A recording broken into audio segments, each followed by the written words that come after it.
And we have this breaking news out of the Paris prosecutor's office. For quite some time now, we have thought that during the Wednesday's raid in a Paris neighborhood called Saint-Denis, that a female suicide bomber blew herself up. And we are now being told that those reports are wrong, that apparently this woman did not blow herself up, that a male colleague who was standing close by did, and that she was killed in that explosion as well.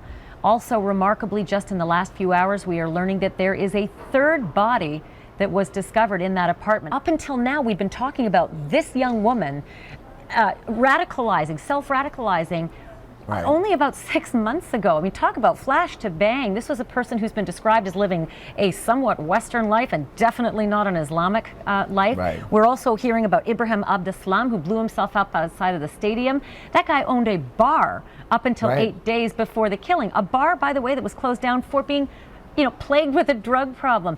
Right. How on earth are they supposed to keep track of people if they're radicalizing that quickly?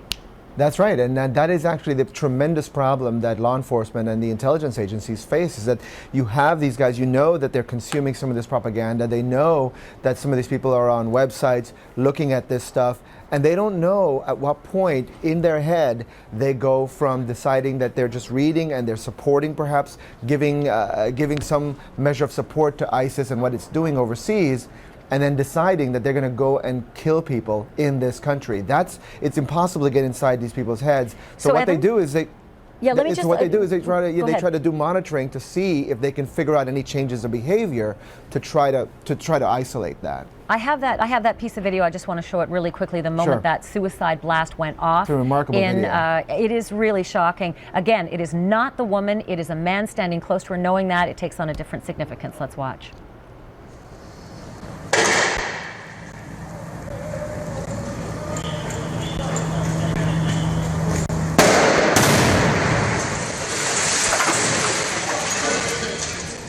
Not sure how anybody would be interested in joining this kind of a group, knowing that that's what your pal will do with you standing nearby, as this man did to that woman.